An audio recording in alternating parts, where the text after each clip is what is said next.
After the supper, Jesus left the upper room with his disciples and crossed the Kidron's valley from John's Gospel. This morning I was in Kidron's valley, which is, let's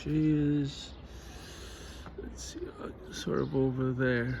So between Mount Olives is there and Mount Moriah, which is Jerusalem, is the valley.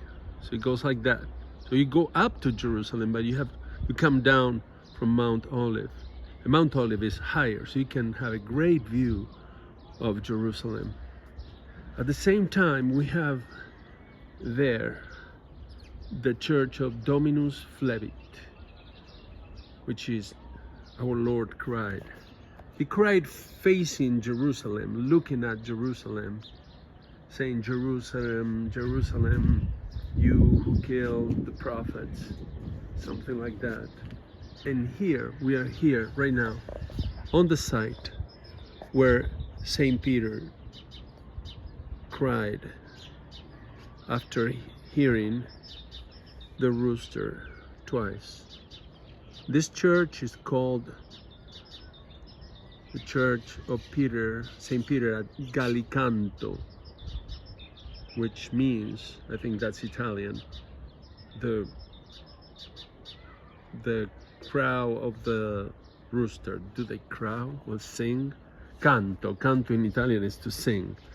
So, non novi illum says here, which is, I didn't know him. Luke 22:57. Here's St. Peter, and that's the fire where he is around, and the women start saying, "Oh, this is a Galilean. He was with Jesus," and he denies him twice. Now, we're going to see here the view. We're going to see the view here. That's East Jerusalem. But for us, the important part is over there, the Mount of Olives, facing this. And I want to, maybe if I go over here, I'll have a better shot at this angle. Let's see here. Okay, right where Peter is there.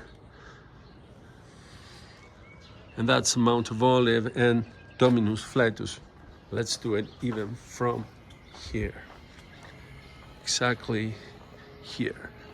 So if he's here, Jesus cried there beforehand, before his arrest.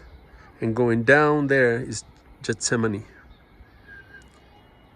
And now here, it's almost like thinking of a parallel of St. Peter crying here in regret and sorrow and contrition, and our Lord crying for Jerusalem, crying for others, crying for his people. Over here, it says, these are the steps probably that connected the atrium in the crypt with the upper level of the Byzantine church. So this was then a Byzantine church before, and we have this. It was used to wash one's hands and face before entering the building. Such basins are the prototypes of modern day holy water fonts. So this is the church, and I tell you, this church in Jerusalem is one of the hardest to find. I'm late to Mass, and I left with enough time, but it's so hard to find. There are others that are just straight shot, no problem.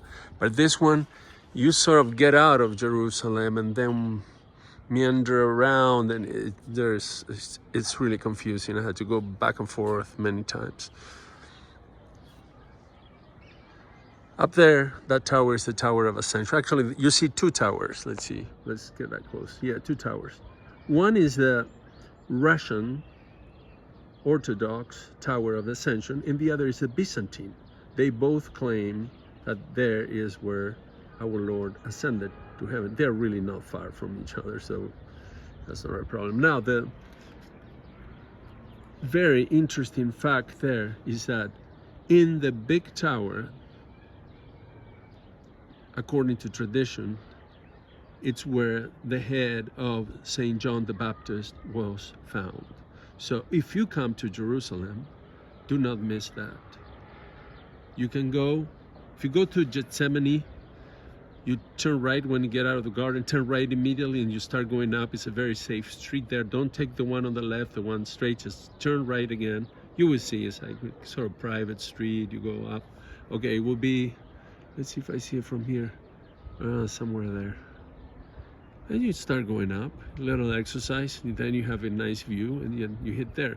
But if you go on the other side, you see where those buildings are, there's kind of a city. Well, you go around there, it's Palestinian part, it's more dangerous, I would say. I went both, so I'm telling you from experience.